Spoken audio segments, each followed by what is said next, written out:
हमारे चैनल में आपका बहुत बहुत स्वागत है। सभी को मेरा नमस्कार, राधे राधे। तो सर्दियां आ चुकी हैं, आज हम करेंगे लड्डू गोपाल की मालिश। तो देखिए, सबसे पहले यह बेड मेरे लड्डू गोपाल का है और यहाँ पर मैंने वूलन दुपट्टा बिछा लिया है, क्योंकि देखिए इस चादर पे करेंगे तो ये चादर नीचे से कॉटन की है तो ये ठंडी है, तो मालिश जब भी करें तो थोड़ा वूलन कपड़ा ले लें या कोई भी गर्म कपड़ा लेके तभी मालिश करें। तो यहाँ मैं पहले तो एक ही लड्डू गोपाल की कर रही थी, फिर मेरा भाव आया कि मुझे दोनों की करनी चाहिए तो मैं दोनों को ले आई। तो देखिए, सबसे पहले बहुत से घरों में तो सुबह उठकर बच्चों की मालिश होती है और बहुत से घरों में जब ज़्यादा ठंड पड़ती है तो रात के समय भी कर देती हैं, जैसे टाइम नहीं होता तब भी शाम के समय कर देते हैं। तो देखिए, यहाँ मेरे दोनों लड्डू गोपाल आ गए मालिश करने। तो सबसे पहले मैं आपको बताऊँगी कि तेल कैसे बनाना है। तो देखिए, यहाँ मैंने अजवाइन ले ली है, सरसों का तेल ले लिया है, क्योंकि सरसों के तेल में कोई भी केमिकल नहीं होता है। अब आप कहेंगे कि सरसों का तेल ठंडा होता है, तो देखिए सबसे पहले मैंने इस तरीके से इसे चमचे में ले लिया है और इसमें डाल दी है अजवाइन। अजवाइन जो होती है बहुत ज़्यादा फ़ायदा करती है। तो देखिए, मैं इससे पहले, क्योंकि इसकी तासीर ठंडी होती है, पहले इसे गर्म कर लूँगी जिससे ये एकदम अच्छा हो जाएगा। देखिए, अजवाइन डालकर हम इसे अच्छे से उबाल लेंगे। तो देखिए, अब मैं आपको दिख रहा होगा अच्छे से मेरा तेल उबल रहा है। तो यहाँ अजवाइन गर्म होती है, तो अजवाइन डालने के बाद सरसों के तेल से मालिश करती हैं तो बहुत ही अच्छी रहती है। आप हमेशा जब भी लड्डू गोपाल की मालिश करें या अपने बच्चे की, तो सरसों के तेल में अजवाइन डालकर ही मालिश करें, क्योंकि सरसों का तेल ठंडा होता है। तो देखिए, मैंने अच्छे से इसको उबाल लिया है। उबालने के बाद देखिए, अजवाइन नहीं निकालेंगे, ऐसे ही हम कटोरी में कर लेंगे। अब मैं इसे ले चलती हूँ रूम में, क्योंकि मैं किचन में तेल बनाने आई थी और तब तक देखिए किचन से मैं रूम में ले जाऊँगी और उसके बाद मैं इसे थोड़ा सा ठंडा करूँगी। जब मालिश करें आप तो देख लें उंगली लगा के कि गर्म ना हो। तो अभी ले चलती हूँ मैं कमरे में, क्योंकि मुझे किचन में आना पड़ा, मुझे तेल बनाना था लड्डू गोपाल का। और आप चाहें तो अजवाइन डालकर सरसों का तेल उबालकर एक किसी भी शीशी में या डिब्बी में भी रख सकती हैं कि आप रोज़ मालिश करें, तब एक साथ भी बना सकती हैं, लेकिन मैं तो रोज़ ही बनाती हूँ। तो देखिए, मेरा तेल बन चुका है। अब मैं इसे थोड़ी देर ठंडा होने देती हूँ। देखिए, अब मैंने उंगली डालकर देख लिया है, एकदम नॉर्मल हो गया है। अब मैं करूँगी मालिश। तो देखिए, सबसे पहले जब रात में हम सुलाते हैं तो लड्डू गोपाल को नाइट सूट पहना कर सुलाते हैं। तो यहाँ सबसे पहले हम इनका नाइट सूट उतार लेंगे। देखिए, पहले मैंने इसलिए नहीं उतारा था क्योंकि ठंड है और ठंड में बिना कपड़ों के कोई भी नहीं रह सकता है। ये तो छोटे से बच्चे हैं, इसलिए मैंने पहले से इनके कपड़े नहीं उतारे। मालिश से बिल्कुल मालिश करने के टाइम ही मैंने इनके कपड़े उतारे हैं।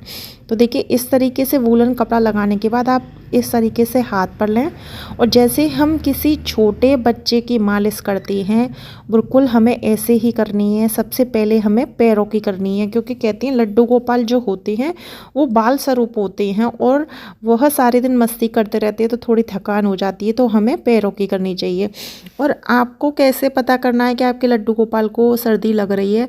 आप लड्डू गोपाल को छूकर देखें। देखिए, लड्डू गोपाल के विग्रह बहुत ही ठंडे पड़ जाते हैं, तो आपको उनकी मालिश ज़रूर करनी चाहिए। तो देखिए, इस तरीके से सीने पे हम मालिश करेंगे जैसे हम बच्चों की करते हैं। आपके घर में लड्डू गोपाल हैं, राधा रानी हैं या छोटे लड्डू गोपाल हैं, सभी की आप इस तरीके से सर्दियों में मालिश ज़रूर करें और इसी तरीके से तेल बनाकर करें, किसी भी केमिकल वाले से ना करें। तो देखिए, ऐसे हमने पैरों की, सीने की, फिर हम हाथों की भी करेंगे इस तरीके से। और आप एक चीज़ देखिए, नोटिस करना, जब आप लड्डू गोपाल की मालिश करेंगे तो आप लड्डू गोपाल को छूना एकदम से बहुत ठंडे होंगे, और जब हम मालिश करती हैं तो हमारे लड्डू गोपाल एकदम गर्म पड़ जाते हैं। तो हमें मालिश सर्दियों में अवश्य करनी चाहिए। तो देखिए, मैं दोनों लालाओं की एक साथ कर रही हूँ, आप चाहे तो एक एक कर भी कर सकती हैं। तो हम ऐसे इनके सारे, देखिए कानों के पीछे, देखिए मैं भी इनकी नाक भी उठाऊंगी इस तरीके से जैसे हम बच्चों की करती हैं। ये तो हमारा भाव है कि हमें कैसे करनी है। तो यहाँ मैंने लड्डू गोपाल की कर दी है। अब इन वाले लड्डू गोपाल की मैं करूँगी, तो बिल्कुल सेम आपको करनी है, पैरों की, हाथों की। देखिए, इस तरीके से मैं फेस की कर रही हूँ, क्योंकि हमारे लड्डू गोपाल को मालिश करने से सर्दी नहीं लगती है। तो इस तरीके से आप मालिश करें। और देखिए, जिन लड्डू गोपाल की मालिश होती है वो साइन भी बहुत करते रहते हैं, चमकते रहते हैं। आपको मेरे दोनों लड्डू गोपाल दिख रहे होंगे। अब देखिए, ऐसे बिठा लें और दोनों हाथों से लड्डू गोपाल की, दोनों मेरे दोनों लड्डू गोपाल हैं, दोनों की कमर की कर रही हूँ इस तरीके से। देखिए, ऐसे ही हम बच्चों की करते हैं, पैरों की इस तरीके से। अच्छे से मालिश करनी है जैसे हम अपने बच्चों की करते हैं। तो देखिए अब मैं कमर की मालिश कर रही हूँ इस तरीके से। आपको पैर की उंगली, हाथ कहीं पर भी नहीं छोड़ना है, सब जगह लड्डू गोपाल को आपको इस तरीके से तेल मसाज देनी है। अब हम करेंगे सर की, और सर की आपको ज़रूर करनी है। और देखिए सर की जैसे हम किसी बड़े की करते हैं वैसे ही करनी है, और बहुत ही सॉफ्ट हाथों से, ज़्यादा जोर नहीं लगाना है। देखिए ऐसे मैंने पीछे बिठा लिया है दोनों को, तो आराम से कर पा भी रहे हैं, आपको दिख रहा होगा।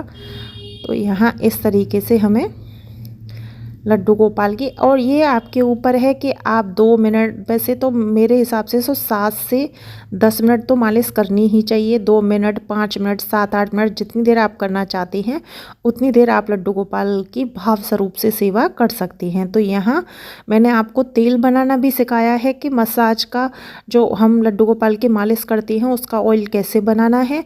तो देखिए अब मैं पहना दूँगी इनको फिर से नाइट सूट्स, क्योंकि देखिए जब छोटा बच्चा होता है या हमारे लड्डू गोपाल हैं, कोई भी हो, कभी भी मालिश के बाद एकदम से स्नान नहीं कराना चाहिए, क्योंकि मालिश से हमारी जो बॉडी होती है उसका टेम्परेचर गर्म हो जाता है, और एकदम से हम किसी बच्चे को या भगवान जी को नहलाएंगे तो उनको सर्दी हो जाती है।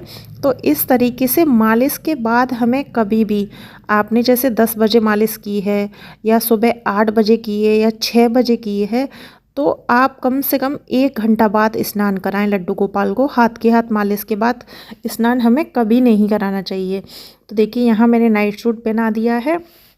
और देखिए कुछ लोग तो टाइम नहीं मिलता है तो शाम के टाइम मालिश करती हैं, तो पूछते हैं कि हम शाम के टाइम कर सकती हैं। हाँ, आप शाम के टाइम भी कर सकती हैं, जब भी आपको टाइम मिले आप मालिश कर सकती हैं। तो देखिए यहाँ मैंने पहना दिया है। और मालिश के बाद जैसे हम बच्चों को 1 घंटे के लिए सुला देते हैं, बच्चा 1-2 घंटे सो जाता है मालिश के बाद, ऐसे ही हमें लड्डू गोपाल को सुलाना है। तो यहाँ मैंने देखिए बता रही थी वूलन दुपट्टा बिछा लिया है। ऐसे ही एक वूलन इनकी बेडशीट है, उसे उड़ाकर, क्योंकि सर्दियां हैं तो कॉटन की चीज़ उड़ाकर ना सुलाएं, कुछ वूलन कपड़ा लें और वही उड़ाकर हमें लड्डू गोपाल को कुछ देर के लिए सुला देना चाहिए। उसके बाद आप अपने हिसाब से 1-2 जितना आपको ठीक लगे उस हिसाब से आप टाइम निकालें, और उसके बाद ही लड्डू गोपाल को आप स्नान कराएं। तो यहाँ अब मैं इनके लिए देखिए एक रुमाल को मोड़कर, आपके पास पिलो हैं तो आप पिलो भी ले सकती हैं, एक रुमाल को मोड़कर पहले मैं इनके सर के नीचे लगाऊंगी जिससे ये आराम से सो सकें। तो देखिए इस तरीके से देखिए मैंने बिछा दिया है थोड़ा ऊंचा करके। अब यहाँ देखिए इस तरीके से मैं दोनों को लिटा दूंगी, और लिटाने के बाद मैं इनको एक वूलन कपड़ा उड़ा देती हूँ जिससे ठंड ना लगे। देखिए दोनों सो गए हैं आराम से। अब एक वूलन कपड़ा उड़ाने के बाद अब मैं इनको उठाऊंगी 1 घंटे बाद, क्योंकि मालिश के 1 घंटे बाद ही हमें स्नान कराना चाहिए। 1 से 2 भी कर सकती हैं, लेकिन 1 से कम नहीं होना चाहिए। तो इस तरीके से सर्दियों में हमें लड्डू गोपाल की मालिश अवश्य करनी चाहिए। लड्डू गोपाल की सेवा की सारी वीडियो आपको मेरे चैनल पर मिल जाएंगी।